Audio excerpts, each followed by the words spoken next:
한 주간 하나님의 뜻과 은혜 가운데 살아갔을 주님의 청년들을 축복합니다. 오늘은 말씀을 통하여서 하나님의 계획하심과 이끄심을 또 경험하는 시간, 또 하나님의 은혜를 선포하며 하나님이 원하시는 삶이 무엇인지를 함께 알아보는 시간이 되기를 원합니다.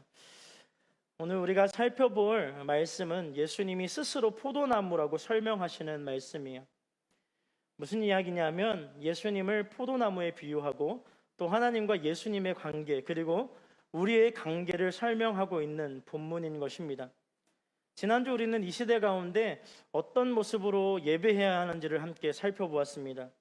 삶이 곧 예배이기에 삶에서 어떻게 하나님을 예배할 수 있는가, 그리고 삶의 예배를 통하여서 회복해 하시는 하나님을 우리가 살펴본 것이죠.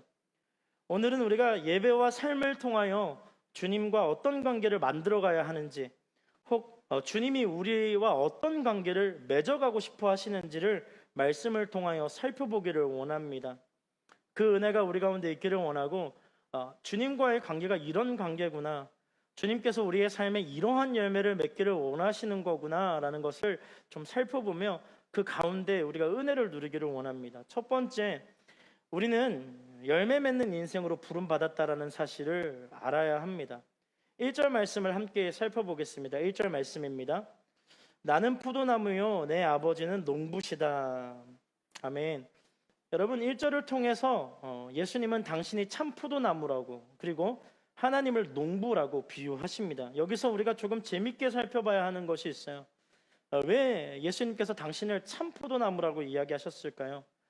참 포도나무라고 이야기하니까 포도 송이 정도 이렇게 생각할 수 있겠지만, 당시 팔레스타인 지역에서 가장 많은 나무 중에 하나가 포도나무였어요. 흔하디 흔한 나무를 참 포도나무라고 본인 스스로를 칭하시며 그 흔한 나무를 예수 그리스도라고 명하신 것이죠.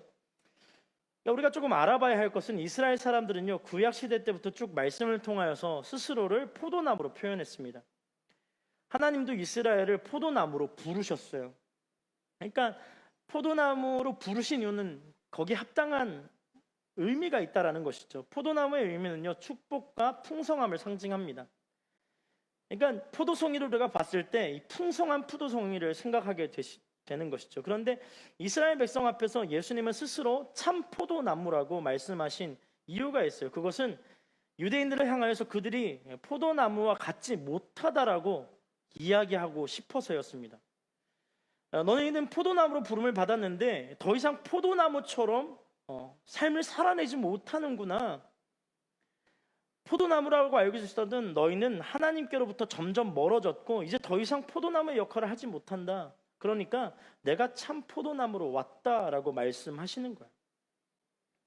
그렇다면 왜 이스라엘은 참 포도나무가 되지 못하고 버림받은 나무가 되어버렸을까요? 여러분, 농부가 포도나무를 심는 목적이 무엇인지 알고 있습니까? 좋은 목재를 얻기 위해서였을까요? 아니면은 조경을 위한 것이었을까요? 혹시 포도나무를 실제적으로 보신 분 계세요? 포도나무가 한 요만하게 자랍니다. 그리고 볼품이 없어요. 굉장히 굴곡이 많습니다. 조경으로 하기에도 덩굴처럼 이렇게 잎이 피기 때문에 그렇게 좋은 풍경을 내지는 못합니다. 포도나무를 한 번이라도 살펴보신 분들은 알 거예요. 얼마만큼 이게 어처구니 없는 나무인지. 근데 이 나무는요, 그 자체로는 아무것도 알 수 없고 버려진 나무와 같지만 그 나무의 열매는 어떻습니까? 맛있는 포도를 먹어본다면 포도나무의 가치는 금방 깨닫게 됩니다. 여러분, 제가 재작년에 샤인머스킷이라는 이 포도를 처음 먹었어요. 신세계였습니다. 먹어보고 너무 매일 먹고 싶은 거예요. 근데 너무 비싼 거죠. 그러니까 그 가치가 열매에 있다라는 거예요. 포도나무가 정말로 웅장하고 화려한 나무가 아니라는 것입니다. 그 나무는 보잘것이 없지만 그 열매를 통하여 이 나무의 가치를 판단을 받는 것이죠. 여러분, 포도나무 열매는요, 매우 가치가 있어서 이스라엘 역사 속에서 기쁨, 행복, 그 다음에 풍성함을 상징하는 열매였습니다. 하나님은 구약 성경에서 이스라엘을 포도나무에 비유하면서 세상의 기쁨과 행복, 소망과 풍성함의 열매가 많이 맺히기를 바라셨던 거예요. 그런데 이스라엘 백성은요, 하나님의 기대를 저버리고 열매를 맺지 못합니다. 아니, 오히려 하나님을 싫어하는, 하나님이 싫어하시는 우상 숭배로 그들의 삶을 채우기 시작해요. 그리고 자신들이 원하는 방법대로 살았습니다. 여러분, 포도나무는 열매로 평가를 받는 나무입니다. 그 나무가 어떻게 보이든지 상관없이 열매로 평가를 받는 거예요. 하나님은 참 포도나무이신 예수님을 보내시고 이 땅 가운데 하나님의 열매가 가득하기를 원하셨던 것입니다. 사랑하는 여러분, 우리의 삶에 열매 맺는 인생이 되어야 하는데 혹시 여러분 스스로 이렇게 생각하고 있지 않습니까? 열매를 어떻게 맺을 수 있을까? 물음표가 여러 개 뜨는 거죠. 그리고 믿음을 돌이켜보면, 나의 믿음을 좀 돌이켜보면 열매가 없는 것 같아 속상해 하시는 분들도 계실 거예요. 과연 내 삶에 진짜 열매가 없는 것 같은데 어떡하지? 그럼 혹시 그런 어려운 마음을 가지고 계신 분들이 있다면 오늘 말씀에 집중하여서 열매 맺는 삶이 무엇인지, 그리고 참 포도나무 대신 예수님과 나는 어떤 관계에 있는지를 좀 집중하여 살펴보기를 원합니다. 2절을 한번 살펴볼까요? 2절입니다. 제가 읽어드릴게요. 내게 붙어 있으면서도 열매를 맺지 못하는 가지는 아버지께서 다 자르실 것이요 열매를 맺는 가지는 더 많은 열매를 맺도록 깨끗하게 손질하신다라고 얘기해요.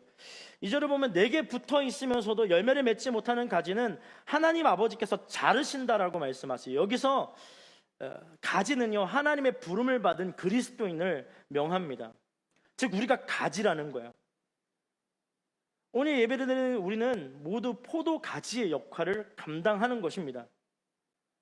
그럼 여러분, 가지의 역할은 무엇일까요? 가지의 역할은 매우 간단해요. 풍성한 열매를 맺는 것이에요. 그럼 우리는 질문해야 합니다. 과연 나는 풍성한 열매를 맺고 있는가? 풍성한 열매를 맺지 않는 가지는 아버지께서 자르실 것이라고 말씀하셨기에 우리는 이 말씀을 읽을 때 어딘가 모르게 두려움 속에 거하게 됩니다. 무서워. 나 잘리는 거 아니야? 버림받는 거 아니야? 이렇게 생각할 수 있는 것이죠. 근데 우리가 집중해야 되는 것은 잘림을 당하느냐 아니냐가 아닌 거예요. 우리를 깨끗해 하고 좋은 가지로 선택하셔서 우리를 그의 백성으로 부르셨다라는 감사에서 이 본문이 시작하고 있다라는 것이죠. 사랑하는 여러분, 우리는 예수님을 믿는 믿음의 사람으로 부름을 받았고 우리의 인생은 이미 열매 맺는 준비가 되어 있음을 믿어야 합니다. 3절을 보면 이렇게 기록해요. 너희는 내가 너희에게 말한 그 말로 이미 깨끗해졌다. 예수님이 그 모여있는 제자들에게 말씀하시는 거예요. 여러분, 오늘 본문은요 마가다락방 설교라고 합니다. 예수님의 고별 설교라고 해서 13장에서 17장으로 이어지는 내용 중에 가장 중간에 위치하고 있는 본문이에요. 즉 무슨 얘기냐면 예수님이 이 제자들을 불러놓고 너희가 뭐 쭉정이다 아니면 혹시 너희가 죽은 가지다라고 얘기하시는 것이 아니라 내가 너희에게 전한 그 메시지를 듣고 믿었다면 너희는 이미 정결하게 된 깨끗한 가지고 열매 맺을 준비가 되었다라고 말씀하시는 거예요. 사랑하는 여러분, 잊지 않아야 될 것은 우리가 어떤 가지인지에 대해서 집중하지 않아도 됩니다. 우리는 이미 예수 그리스도를 믿는 믿음으로 말미암아 정결하고 깨끗하고 열매를 맺을 수 있는 가지로 거듭났다라는 거예요. 할렐루야. 그러니까 문제가 우리가 좋은 가지인지 아닌지를 고민할 필요가 없는 거예요. 예수를 나의 구주 나의 하나님으로 영접하면 이미 깨끗하여져서 열매 맺을 준비가 되었다라는 거예요. 우리의 인생은 열매 맺는 인생으로 부름을 받았습니다. 할렐루야. 믿으십니까? 이미 부르심을 받은 거예요. 그러니까 열매를 맺을 준비를 하면 됩니다. 한번 생각해 보십시오. 하나님이 참 포도나무이시고 예수님이 참 포도나무이시고 하나님이 그 밭을 일구시는 농부이신데 어떻게 포도나무에 열매를 맺지 않을 수가 있겠습니까? 불가능한 일이에요. 예수님이 가장 좋은 포도나무시고 그것을 가꾸는 이가 하나님이세요. 그러면은 열매를 맺을 수밖에 없다라는 거예요. 여러분, 어떤 삶이 열매를 맺는 삶인지 혹시 고민해 보신 적이 있습니까? 요즘 많은 사람들이요 참 자랑을 좋아합니다. 자신의 삶을 자랑하고 혹은 자신이 가지고 있는 것들을 리뷰하면서 인생의 이야기를 들려주는 유튜버들이 막 인기가 많아요. 그래서 난 이렇게 살고 있다라고 막 자랑을 하는 거예요. 난 이런 가치를 사고 있다. 나는 막 살고 있다. 나는 먹으면서 산다. 나는 여행을 다니면서 그 여행을 최고의 인생의 가치로 여긴다. 그러면서 그런 사람들을 막 부러워하기도 하고 그런 사람들에게 좋아요를 눌러서 막 그 팔로우업을 하는 것이죠. 정말 우리의 삶에 아무런 열매가 없을까요? 혹 열매가 맺혀 있음에도 불구하고 우리의 관심이 거기에 없어서, 우리의 관심이 하나님께 있지 않아서 하나님께서 주신 우리의 인생의 열매를 보지 못하고 떨어뜨리고 있지는 않습니까? 4절 말씀을 한번 보면요, 이렇게 기록합니다. 내 안에 머물러 있으라. 그러면 나도 너희 안에 머물러 있을 것이다. 가지가 포도나무에 붙어 있지 않으면 스스로 열매를 맺지 못하는 것처럼 너희도 내 안에 있지 않으면 열매를 맺을 수 없다.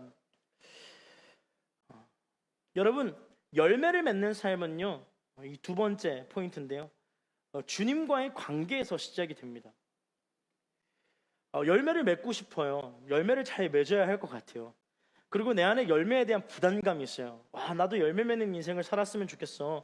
그래서 숨을 말 때 막 간증이 차고 넘쳤으면 좋겠어. 혹은 아울리치를 통해서 내가 은혜를 받기를 원해. 혹은 내 삶이 변화가 일어나서 많은 믿지 않는 사람들에게 하나님을 증거하는 인생을 살았으면 좋겠어 라고 생각하는 그 많은 생각들 중에 가장 중요한 핵심 포인트는 주님과의 관계에서 그 모든 것들이 시작된다는 거예요. 여러분, 가지는 스스로 열매를 맺을 수 없습니다. 그런데 우리 중에 이렇게 생각하는 분들이 있을 거예요. 주님을 떠나서 아무것도 할 수 없다고? 세상 사람들을 보면 잘만 하고 좋은 결과를 잘 얻던데? 이렇게 생각하는 분들이 있을 거예요. 우리의 삶을 조금만 돌아보아도 주님과 함께 하지 않는다고 느껴지는데 세상에서 나의 삶이 풍성해질 때가 있는 거예요.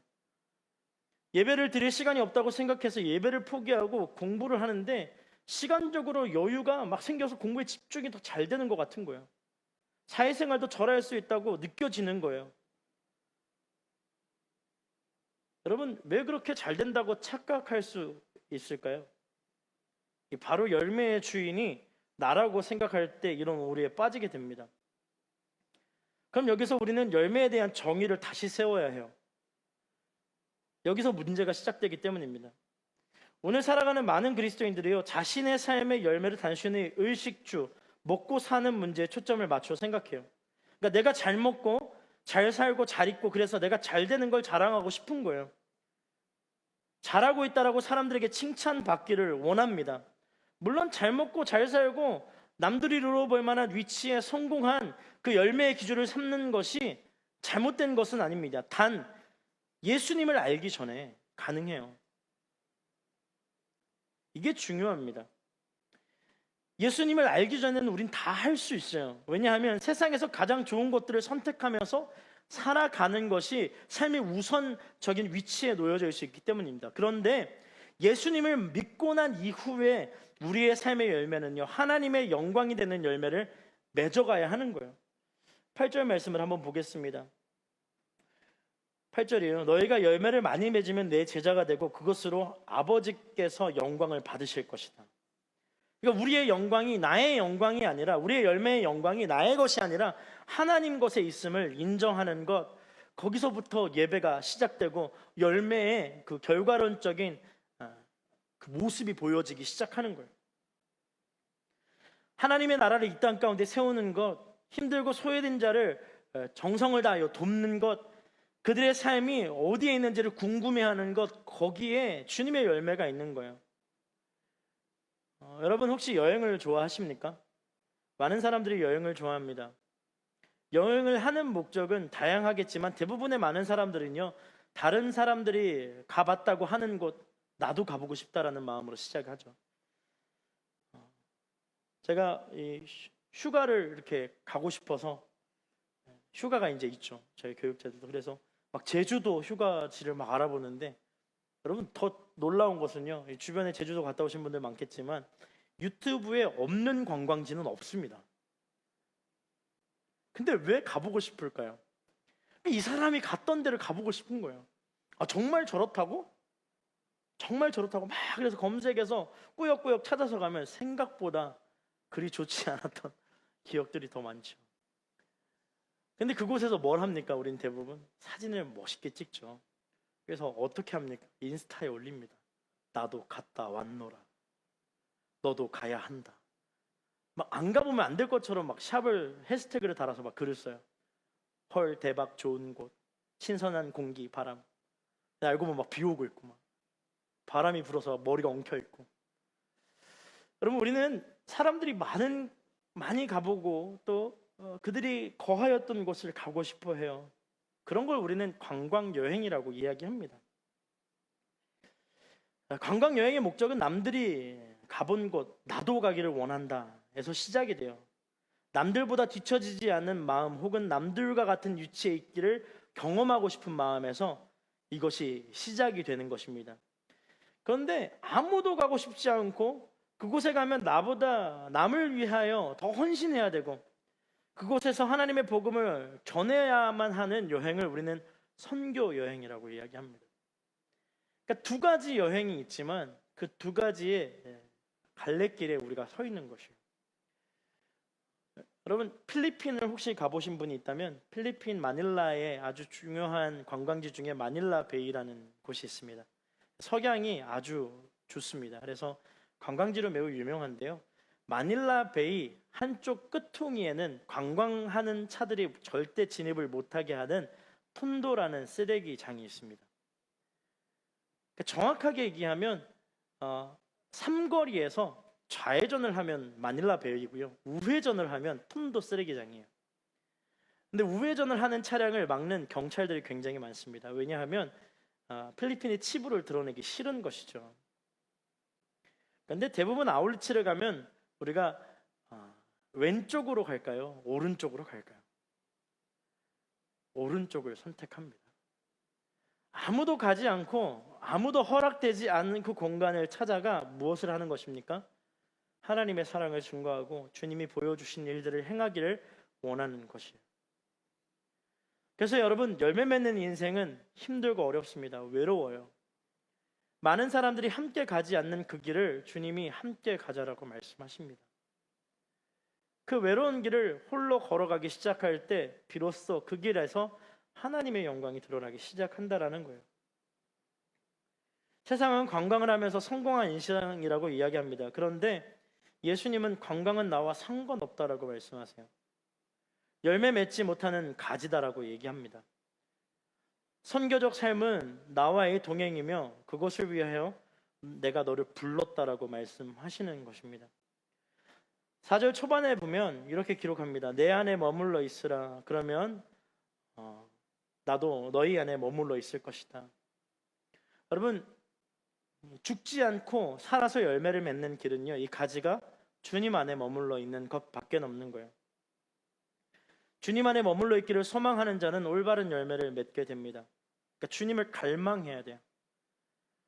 여러분 저는 집에서 이 나무를 키웁니다. 나무라고 하면 좀 그렇게 식물을 키워요. 한 8개 정도를 키우고 있습니다. 잘 크고 있어요. 근데 8개의 식물을 키우기 위해서 희생되었던 수많은 식물들이 있습니다.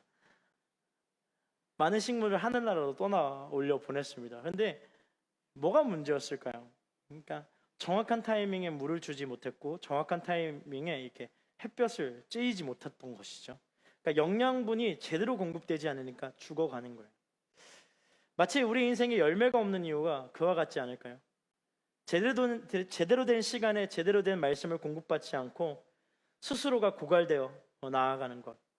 매일매일 하나님께서 주시는 말씀을 은혜로 받지 않고 갈급하다가 뭔가 정말 입에 맞는 말씀에 집중하여서 그것만 먹기를 갈망해 했을 때 메말라 버리는 것이죠. 사랑하는 여러분, 열매를 맺는 인생은 주님을 갈망하는 인생이어야 돼요. 주님을 갈망할 때 그 갈망함 속에서 열매가 맺기 시작하는 것입니다. 5절을 보겠습니다. 5절입니다. 나는 포도나무요 너희는 가지다. 그가 내 안에 있고 내가 그 안에 있으면 그 사람은 많은 열매를 맺는다. 나를 떠나서는 너희가 아무것도 할 수 없다. 예수님은 스스로 포도나무라고 말씀하세요. 그리고 우리를 그의 가지라고 말씀하십니다. 그렇다면 가지의 가장 중요한 역할은 무엇일까요? 가지는 나무로부터 오는 영양소를 잘 전달하는 그것을 담당하는 것이에요. 즉 아무리 열매가 풍성하여졌다 하여도 열매가 농부의 손에, 이게 중요해요. 열매가 농부의 손에 옮겨지기까지 충분한 영양소를 열매에게 전달하는 역할을 하지 않으면 열매는 바로 썩어버려요. 우리가 예수님의 통로라는 사실을 기억해야 하는 이유가 바로 여기에 있는 것입니다. 여러분, 혹시 여러분의 인생 가운데 정말 주변에 기도하기 위하여 부침받은 사람들이 있습니까? 수많은 기도의 제목을 가지고 여러분들에게 다가오고 있는 주님의 사람들, 혹은 세상에 많은 사람들이 있습니까? 그들에게 가지가 되어질 준비가 되어야 되는 거예요. 통로를 얘기하는 것이죠. 아주 깨끗하고 잘 정리된 통로. 그래서 있는 그대로를 표현하고 말씀 그대로를 전달할 수 있는 그러한 사람이 되어야 합니다. 주일 말씀 준비하면서 여러 가지 감정들이 올라오죠. 내가 말씀대로 살지 못하는데 설교를 어떻게 하면 될까? 그러면은 조금만 생각해 보면 좋을 것 같아요. 제가 만약에 사는 만큼만 설교했으면 여러분 과연 어떤 하나님을 예배를 통하여 설교의 말씀을 통하여 만날 수 있겠습니까? 우리 안에 그런 부담감이 있는 거예요. 살지도 못하는데 어떻게 말씀을 전할 수 있지? 아니요, 여러분, 말씀을 전하는 만큼 삶은 동반되게 되는 거예요. 말씀을 가지고 씨름하는 만큼 우리의 삶은 변화가 일어납니다. 그러니까 말씀으로 선포되어진 대로 우리의 삶을 이끌어 달라고 기도하며 살아가는 것이 이 통로가 하는 역할이라는 거예요. 말씀을 증거하지 않으면 삶이 동반될 수 없어요. 그래서 여러분, 주위에 보면 전도를 많이 하는 사람들의 인생이 조금 더 하나님과 가깝고 친밀한 인생으로 변화되는 과정들을 우리는 쉽게 찾아볼 수 있습니다. 아울리치 갔다 와서 복음을 증거하고 막 씨름하고 기도하였던 그 시간이 지나고 나면 참 행복하고 하나님과 가까이 있는 것처럼 느껴지는 이유도 바로 거기에 있는 거예요. 말씀대로 전하고 삶을 살아내니까 하나님과 친밀함을 경험하게 되는 거예요. 그것이 통로의 역할입니다. 통로는 열매 맺는 삶이지만 가지가 살아가는 유일한 방법이 바로 통로의 인생이에요. 사랑하는 여러분, 가지는 나무가 될 수 없어요. 무슨 얘기냐면 예수님께서 주시는 것들을 잘 전달하는 것이 가지가 해야 되는 역할인데, 이 가지의 역할은 있는 그대로를 전달하는 거예요. 내 삶과 상황, 내 위치, 나의 배경을 뒤로하고 말씀을 전하고 하나님의 사랑을 전하는 것에 우리의 부르심이 있는 거예요. 근데 자꾸 누군가 가지가 되고 가지가 돼야 되는데 자꾸 나무가 되고 싶어 하는 거예요. 막 계산하기 시작합니다. 얼마나 많은 열매를 맺어야 할까 막 계산하는 거예요. 얼마나 좋은 열매를 맺을 수 있을까 계산하는 거예요. 더 재밌는 거는요, 막 포도나무에 붙어있는 이 가지가 갑자기 막 이런 생각을 하는 거예요. 어떻게 하면 사과를 맺을 수 있을까? 어떻게 하면 딸기를 맺을 수 있을까? 이게 말이 안 되는 것이죠. 그러니까 예수님께로부터 공급받은 영양분을 가지고 열매를 맺을 수 있는 건 포도 열매밖에 없어요. 근데 자꾸 우리가 다른 것에 집중하기 시작하는 거예요. 마치 가지가 나무가 될 수 있는 것처럼 착각하는 것입니다. 가지가 나무가 되려면 죽을 수밖에 없어요. 왜냐하면 영양분을 공급받지 못했기 때문에 땅에 떨어져 무조건 썩어집니다. 사랑하는 여러분, 우리 주님은 가장 좋은 나무이세요. 그 나무로부터 좋은 영양분을 취하고 좋은 가지가 될 수 있도록 준비되는 저와 여러분이 되기를 소망합니다. 6절을 한번 보겠습니다. 누구든지 내 안에 있지 않으면 그 사람은 쓸모없는 가지처럼 버려져 말라버린다. 사람들이 그런 가지들을 모아다가 불 속에 던져 태워버린다. 6절을 쓸모없는 가지에 대해서 이야기하고 있습니다. 쓸모없는 가지라 하면 주님과 떨어진 상태의 가지를 의미해요. 이미 죽어있는 가지인 거예요. 생명이 없습니다. 당연히 불에 태워져야 하는 것이죠. 여러분, 우리가 왜 열매가 없다고 느낄까요? 어디에서부터 무엇이 잘못된 것일까요? 바로 예수님과의 관계에서 무엇인가 어긋나기 시작했기 때문이에요. 여러분, 관계는 상호적입니다. 그러니까 내가 가까이 갈수록, 가까워지면 질수록 상대방과 더 깊이 있는 교제를 나눌 수 있는 것이 관계예요. 여러분, 가장 가까이 두고 있는 스마트폰으로 무엇을 가장 많이 하십니까? 우리는 가장 가까이 있는 것에 쉽게 몸과 마음이 빼앗깁니다.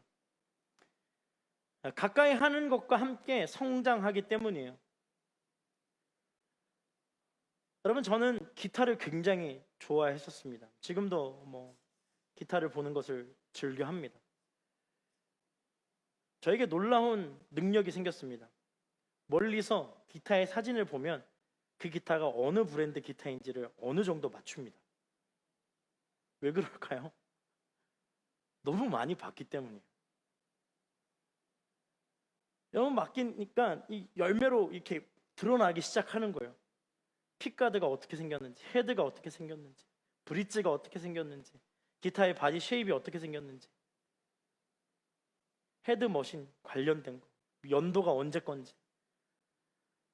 그런데 우리가 말씀을 가까이고 주님과 함께 호흡하는 것을 가까이 하다 보면 주님을 더 깊이 알게 되는 거예요. 제가 많은 청년들에게 이렇게 얘기합니다. 신앙의 스펙을 쌓으라고. 우리는요, 취업하기 위한 스펙을 정말 골고루 잘 준비합니다. 취업의 전선에 뛰어들기 전에 내가 무엇을 준비해야 되는지를 너무 잘 알고 있어요. 그럼 제가 반문합니다. 여러분, 신앙의 여정을 뛰어들기 전에 여러분은 어떤 것을 준비하셨습니까? 하나님과 함께 호흡하며 살아가기를 작정한 주의 청년들이 어떤 것으로 여러분의 삶을 가까이 하고 채워가고 있는지를 돌아볼 수 있어야 돼요. 예수 안에 거하는 삶을 살아가도록 주님은 우리를 부르셨습니다. 너는 내 안에 거하라라고 얘기하세요. 축복된 말씀들이 쭉 나오는데 계속해서 예수님이 말씀하시는 건 관계를 얘기해요. 그러니까 관계가 되면 그 다음 게 다 되는 거예요. 관계가 이루어지면 그 다음 것들은 아무런 문제가 되지 않습니다. 세 번째 우리가 깨야 되는 것은 주님과 관계하는 사랑으로 세워진 응답의 관계. 주님과의 관계는 사랑으로 세워진 응답의 관계임을 기억해야 합니다. 7절 말씀을 보면요, 만일 너희가 내 안에 있고 내 말이 너희 안에 있으면 너희가 원하는 것이 무엇이든지 구하라. 그리하면 그대로 이루어질 것이다. 아멘. 이 말씀을 우리는 기도의 응답의 말씀으로 잘 알고 있습니다. 때로는 축복의 말씀이라고 이야기해요. 너희가 원하는 것이 있으면 무엇이든지 구하라. 그러면 그대로 이루어질 것이다 라고 7절 후반부에 말씀하고 있기 때문입니다. 근데 무엇이든지 구하기 이전에 조건이 있어요. 조건. 무슨 조건일까요? 7절 초반부에 보면 이렇게 기록합니다. 만일 너희가 내 안에 있고 내 말이 너희 안에 있으면, 이게 조건이에요. 오늘 본문 조금 밑에 내려가면 요한복음 15장 12절 말씀이 이렇게 기록합니다. 내 계명은 이것이다. 내가 너희를 사랑한 것과 같이 너희도 서로 사랑하라 라고 얘기해서, 그러니까 이 계명이 너희 안에 있어야 된다라는 거죠. 이 계명이 너희 안에 있으면 구하라는 거예요. 이 계명이 너희 안에 완벽하게 자리 잡았을 때 구하라는 거예요. 그 계명이 무엇일까요? 사랑하라는 거예요. 사랑하는 풀토 여러분, 우리의 삶은 서로 사랑하기 위하여 부름 받았습니다. 본문이 전하는 것, 그리고 말씀으로 사는 것, 그리고 이 모든 것이 바로 예수님을 믿는 우리가 살아가야 할 삶이에요. 예수님은 우리를 사랑하셔서 이 땅 가운데 오셨습니다. 서로 사랑하는 것을 신앙의 열매를 경험하는 가장 큰 기쁨이에요. 그러니까 궁극적으로 이 본문 오늘 길게 막 열매, 관계 이거에 대해서 굉장히 많이 이야기했는데 가장 중요한 것은 무엇이냐 하면 그 열매가 바로 사랑이라는 거예요. 서로 사랑하기만 하면 열매를 맺기 시작하는 거예요. 나무에 가지가 붙어 있는 것도 예수님이 우리를 사랑하시는 것과 내가 주님을 사랑하는 그 마음에서 시작이 되고, 이 가지를 통하여 열매가 맺기 시작하는 것도 내가 주님께로부터 받은 사랑을 가지고 움직이기 시작할 때, 그때 비로소 열매가 맺히기 시작하는 거예요. 여러분, 사랑은 매우 중요합니다. 왜 중요할까요? 예수님이 이 땅에 오셔서 증거하신 딱 한 가지가 사랑이기 때문이에요. 물론 하나님의 나라와 이 땅 가운데 하나님의 백성을 치유하시는 일에 예수님의 모든 시간들이 헌신되셨어요. 근데 그 결과론적인 가장 큰 열매는요, 사랑이었어요. 사랑하는 딸아, 내가 너를 사랑한다. 내가 너를 위하여서 모든 것을 내어 목숨까지 내어 너를 사랑하였다. 사랑하는 나라, 내가 너를 위하여 목숨까지 내어 사랑하였다. 여러분, 우리가 열매 맺는 삶을 전혀 신경 쓰지 않고 살아가는 이유가 왜인 것 같습니까? 자꾸 이 믿음 생활을 편안하게 생각하거든요. 그러니까 취업난보다 이 믿음이 덜 신경 쓰이는 거예요. 그러니까 내 결혼보다 이 믿음이 덜 신경 쓰이는 거예요. 아니, 내가 결혼만 하면, 내가 취직만 하면, 내가 어디에 대학원에 입학만 하면 그 다음에 이 믿음은 성장시킬 수 있다라고 착각하는 거예요. 여러분, 그 전에 여러분 죄송해요, 메말라 떨어져 땅에서 썩어질 수밖에 없어요. 주님이 오늘 여러분을 초대하세요. 너 나와 이 가지와 나무로 끊임없는 관계를 가져갈 수 있겠니? 여러분, 9절과 12절을 보면 이렇게 이야기하고 있습니다. 9절과 12절입니다. 아버지께서 나를 사랑하신 것처럼 나도 너희를 사랑했다. 결말인 거죠. 내가 너희를 어떻게 사랑했냐면, 아버지를 나를 사랑하신 것처럼 나도 너희를 사랑했다. 너희는 내 사랑 안에 머물러 있으라. 명령이시죠. 내가 너를 사랑했어. 그리고 십자가에 못 박혀서 죽을 거야. 그리고 모든 사랑을 너에게 쏟아낼 거야. 그러니까 그것보다 더 위대하고 존귀한 사랑은 없어. 너희는 내 안에 머물러 있기만 하면 돼. 그리고 명령하세요. 이것이 계명이다. 내 계명이다. 내가 너희를 사랑한 것 같이 너희도 사랑하라. 할렐루야. 여러분, 서로 사랑하면 열매를 맺게 돼요. 맺을 수밖에 없어요. 서로 사랑하면 세상은 여러분이 하나님의 제자임을 알게 됩니다. 하나님의 자녀임을 알게 됩니다. 그런데 이 동행의 길을 예수님이 뭐라고 표현하시냐 하면 13절과 14절 말씀을 읽어드릴게요. 사람이 자기 친구를 위하여 목숨을 내어놓는 것보다 더 큰 사랑은 없다. 너희가 만일 내 계명을 지키면 너희는 내 친구다. 이 성경에서 단 한 번 표현된 표현이에요. 너희가 계명을 지켜서 사랑하면서 살아가면 내가 너의 친구가 되어줄게. 사랑하는 여러분, 사랑하면 우리의 삶에 하나님의 열매가 가득해진다라고 예수님이 말씀하시고 계신 거예요. 그리고 예수님이 우리에게 프로포즈 하시면서 말씀하세요. 사랑하는 친구야. 와, 여러분, 예수님이 여러분에게 말을 거시는 거예요. 사랑하는 친구야. 내가 너를 목숨을 걸고 사랑한다. 내가 너를 목숨을 걸어 사랑한다. 아니, 내 목숨을 다 주어 너를 사랑했다. 너도 나의 사랑과 같이 서로 사랑하며 살아가 줄 수 있겠니? 초대하는 거예요. 여러분, 우리의 삶에 참된 동행은 이미 시작되었습니다. 여러분이 예수님을 나의 구주, 나의 하나님으로 영접한 그 순간 그 모든 동행은 시작된 거예요. 누구만 모르고 있었던 거예요. 나만 모르고 있었던 거예요. 하나님이요, 여러분의 인생에 이미 열매를 맺어 놓고 계실 수 있습니다. 근데 누가 모르는 거예요? 나만 모르는 거예요. 그럼 우리는 두려워하지 말아야 돼요. 우리는 두려워하지 말아야 합니다. 왠지 아세요? 왜 두려워하지 말아야 할까요? 신앙을 가지고 살아가면 막 두렵잖아요. 왜요? 주님을 위해서 무엇인가 포기하는 게 어렵거든.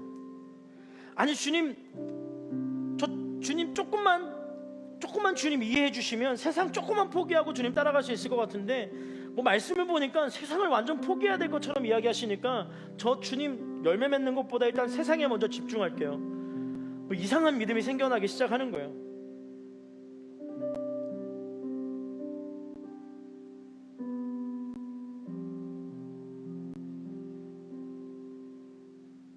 사랑하는 여러분, 주님이 우리를 종이라 부르시지 않고 친구라고 부르신 이유는요, 함께 걷기를 원하시는 거예요. 그 동역자의 길을 함께 걸어가기를 원하시는 거예요. 아니, 이제 너가 혼자 걸어가는 것이 아니라 내가 너를 붙잡고 가는데 제발 의심하지 말고 나를 좀 따라올 수 있겠니? 제발 의심하지 말고 나와 함께 걸어갈 수 있겠니? 여러분, 그것이 주님의 초대입니다. 15장 18절에 이런 얘기를 예수님이 하세요. 만일 세상이 너희를 미워하거든 너희보다 먼저 나를 미워했다는 것을 알아라. 만일 너희가 19절에 만일 너희가 세상에 속해 있다면 세상이 너희를 자기의 것으로 여기고 자랑할 것이다. 그러나 너희는 세상에 속하지 않고 내가 세상에서 너희를 택하였으므로 세상이 너희를 미워할 것이다. 여러분 준비되셨어요? 주님이 물어보시는 거예요. 세상이 너희를 미워할 수 있어. 그리고 세상이 너희를 받게 할 수 있어. 친구야.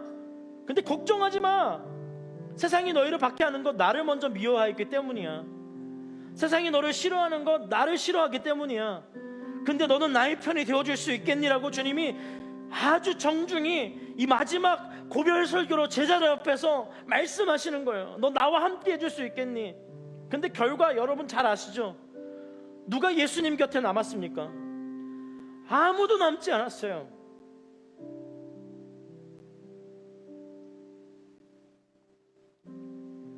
그 3년의 공생의 기간, 예수님이 수많은 사람들을 살리시는 것을 보았고 하나님의 나라가 무엇인지를 그렇게 알려주었음에도 불구하고 예수님의 십자가 선상에서 철저히 혼자 그 십자가를 감당하셨습니다. 제자들을 다 도망갔어요. 아무도 남지 않았어요. 그리고 그 끝내 주님 부활하셔서 그 제자들을 회복시키시고 성령을 통하여서 그들이 다시 깨닫게 됩니다. 아, 주님이 나와 함께 하시는구나. 우리도 마찬가지예요. 말씀을 통하여서 깨달으면 좋겠지만 우리가 우둔하여서 깨달을 수 없습니다. 그래서 우리는 무엇을 의지해야 돼요? 성령 하나님을 의지해야 하는 거예요. 사랑하는 여러분, 이 시대 가운데 참된 열매를 맺기를 원하십니까? 참된 사랑으로 증거하며 인생을 살아가기를 갈망하십니까? 그럼 강하고 담대하게 주님 앞에 나아가 성령의 도우심을 구하십시오. 성령 하나님, 나에게 능력이 없으나 주님께 능력이 있음을 믿습니다.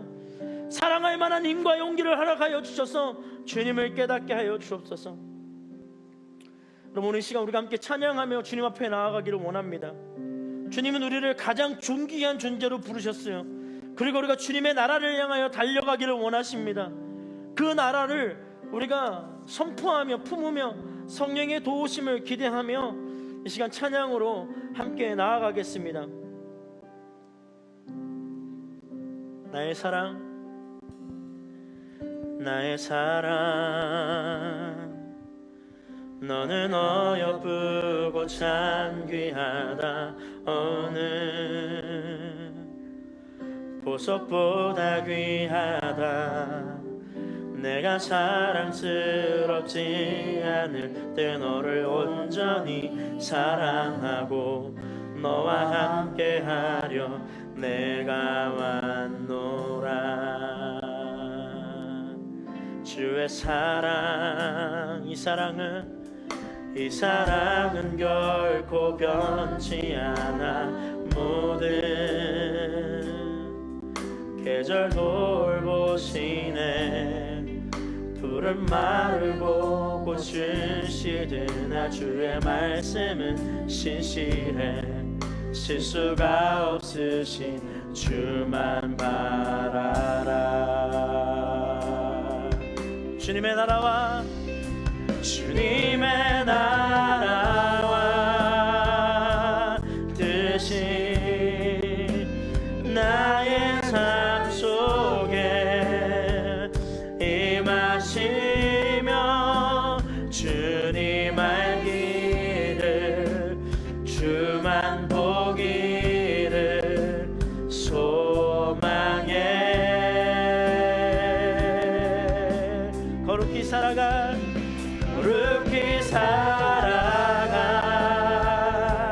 힘과 두려움 없는 믿음 주신 나의 하나님, 완전한 사랑 찬양해. 우리 다 같이 자리에 일어나서 찬양합니다. 주님의 나라와 주님의 나라와 뜻이 나의 삶 속에 임하시며 주님 알기를 주만 보기를 소망해. 거룩히 살아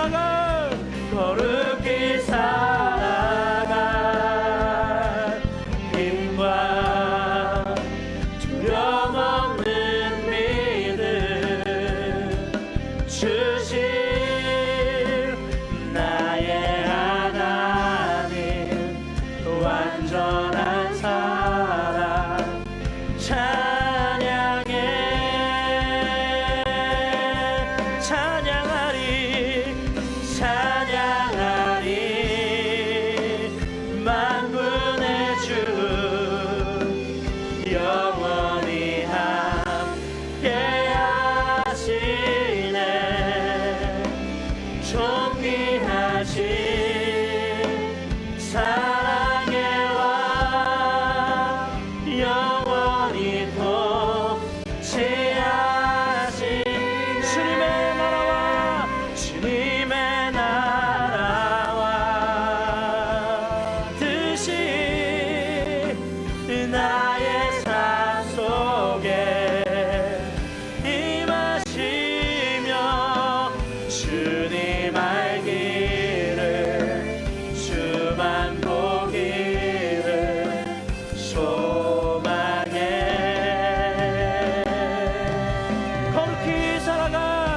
거룩히 살아갈 힘과 두려움 없는 믿음 주신 나의 하나님 완전한 사랑 찬양해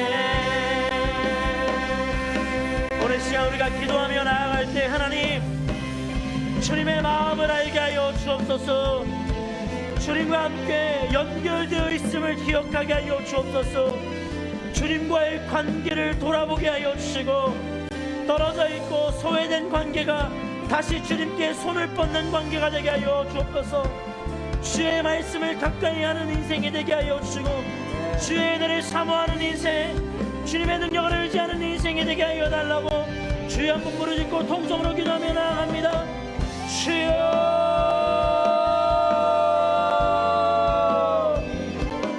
오 하나님 인도하여 주시고 도와주셔서 하나님의 사랑을 가지고 하나님 앞에 나아갈 수 있도록 인도하여 주셔서 우리의 삶이 주님과 연결되어 있으며 하나님 우리가 주님의 은혜를 사모하지 않으면 아무것도 흘려보낼 수 없는 존재임을 기억하게 하여 주셔서 주님은 참으로 위대하시고 주님은 참으로 우리에게 은혜를 주시는 주님이셔서 하나님의 나라를 향하여 나아가야 하나님의 은혜를 기뻐하여 하는 인생을 기억하게 하여 주시고 주의 능력을 의지하여 나아가는 인생이 될 수 있도록 성령의 사람들이 될 수 있도록 주님의 은혜를 사모하며 나아가는 인생의 사람들이 될 수 있도록 주여 인도하여 주옵소서 우리가 주님을 바라봅니다 하나님 우리가 주님의 은혜를 사모합니다 하나님의 영광을 바라봅니다 주님의 살아갈 기억하는 인생이 되게 하옵소서 하나님 우리를 주의 자녀로 삼으시고 우리를 주님의 은혜의 자리로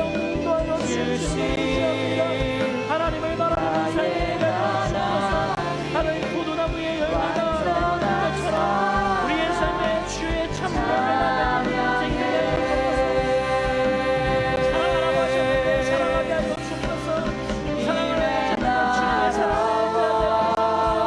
사랑하라고 하셨는데 주님의 말씀을 기억하는 인생이 되게 하옵소서 하나님의 뜻을 기억하고 하나님의 영광을 기억하여 나아가는 인생이 될 수 있도록 주여 역사하여 주옵소서 우리가 주님을 알기를 원합니다 우리가 주님을 바라보기를 원합니다 성령 하나님 들어가심을 기억하게 하여 주옵소서 주님을 의지하여 나아가게 하여 주옵소서 주님 인도하시는 주님 역사하시는 회복이 선포되는 주님을 위해 사용하여 인도하여 주옵소서 완전한 사랑 그럼 오늘 시간 우리가 다시 한 번 더 기도할 때 여러분 스스로에게 질문하십시오. 하나님의 사람 누구누구야? 너는 어떤 열매를 맺기를 갈망하는고? 여러분 우리가 진로의 문제를 생각할 때도 내가 원하는 것이 있죠. 그것을 구하지 말라라는 것이 아닙니다. 구할 수 있습니다. 그런데 그 문제 가운데 가장 중요한 핵심은 주님과의 관계에서 어떠한 사랑의 열매를 그 가운데도 맺어갈 것인가에 대한 책임감과 의무감이 우리 가운데 있어야 된다는 거예요. 목회자로서 어떤 사랑의 열매를 맺어갈 것인가, 학생으로서 어떠한 사랑의 열매를 맺어갈 것인가, 직장인으로서 어떻게 주님의 사랑의 열매를 맺어갈 것인가에 대한 정확한 내 안에 부르짖음이 있어야 되고, 하나님의 부르심이 거기에 있음을 기억할 수 있는 우리가 되어야 됩니다. 우리는 사랑하는 제자로 부르심을 받았습니다. 그렇다면 그 능력을 성령을 통하여서 나에게 주어지기를 갈망해야 돼요. 자, 기도할 때 하나님, 내 인생 가운데 주의 열매가 열려질 텐데 그 사랑의 열매들이 나의 힘과 능력이 아닌 주의 힘과 능력에서 옴을 깨닫게 하여 주옵소서. 성령의 열매가 맺혀지는 나의 인생이 되게 하여 주옵소서. 사랑의 인생이 맺혀지는 열매가 되게 하여 주옵소서. 각자의 삶을 주님 앞에 온전히 드리며 다시 한번 더 주여 한번 부르짖고 기도하며 주님 앞에 나아갑니다. 주여, 주님 인도하여 주옵소서. 주님 사랑의 열매가 맺혀지기를 원합니다. 내 능력 아니고 성령의 능력으로 맺혀지기를 원합니다. 하나님, 내 인생 가운데 어떠한 열매가 맺어져야 되겠습니까? 하나님, 나의 삶 가운데 어떠한 열매가 맺어져야 되겠습니까? 오직 하나님을 아는 열매가 맺어지게 하여 주옵소서. 오직 주님의 이름을 거룩하게 여기고 오직 주님의 이름을 거룩하게 선포하고 놀라운 주를 향한 예배가 회복되게 하여 주옵소서. 성령의 열매가 맺혀지기를 원합니다. 우리 사랑하는 부르짖는 주님의 삶 가운데 성령의 능력이 일어나기를 원합니다. 하나님, 주님을 귀히 여기고 주님을 사랑하며 주님의 은혜를 경험하며 나아가는 인생이 되게 하여 주옵소서. 때로 지치고 흔들리고 하는 당황하는 삶을 살 수도 있습니다. 하지만 그 가운데 이루실 주의 나라를 경험하게 하여 주시고 그 가운데 이루어주실 주님의 은혜를 경험하는 인생이 우리 삶 가운데 이루어지기를 소망하오니 성령 하나님을 인도하여 주셔서 그 모든 갈망에서 그 모든 울부짖음에서 우리에게 응답하여 주시고 우리를 새롭게 하여 주옵소서. 주님, 우리가 하나님의 사랑으로 열매 맺기를 원합니다. 성령의 능력을 의지하여 나아가기를 원합니다. 하나님의 기름 부으심과 역사하심을 통한 회복을 경험하는 인생이 되게 하시고 아버지의 말씀의 능력으로 새롭게 달려가는 인생들이 될 수 있도록 주님 인도하여 주옵소서.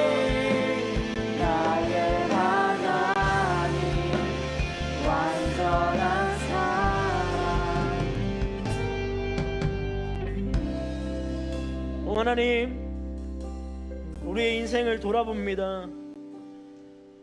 열매 맺으라고 말씀하신 주님의 말씀 앞에 우리의 삶을 돌아보면 얼마만큼 우리가 사랑하지 않고 경쟁하며 살고 있는지를 느끼게 됩니다. 풍성한 열매는 주의 사랑을 전할 때, 서로가 서로에게 벗이 되어주고 친구가 되어줄 때 우리 안에 열려지는 당연한 결과임에도 불구하고 우리가 생각하는 열매가 우리 가운데 열려지지 않을 때 우리는 두려워하고 불안해하는 그러한 세상적인 모습을 보입니다. 사랑하는 주님, 오늘 예배드리는 모든 주의 청년들을 기억하여 주셔서 주의 사랑 안에 머무는 인생임을 기억하게 하시고 서로 사랑에 힘쓰며 주의 사랑을 증거하는 곳에 주의 열매가 있음을 기억하는 인생이 될 수 있도록 축복하여 주옵소서. 하나님, 우리 청년들 어려운 환경 가운데 영상으로 예배드립니다. 주님, 마음 가운데 이 참 은혜가 샘솟게 하여 주시고 지혜가 있게 하여 주시고 능력 있게 하여 주셔서 그곳에서 주님을 예배하고 찬양할 때 성령의 충만함이 역사함을 경험하는 인생이 될 수 있도록 인도하여 주옵소서. 이 모든 시간도 함께 하시기 주님을 찬양합니다. 감사드리며 예수님의 이름으로 기도드렸습니다. 아멘. 우리와 함께 하신 주님께 영광의 박수 올려드리겠습니다.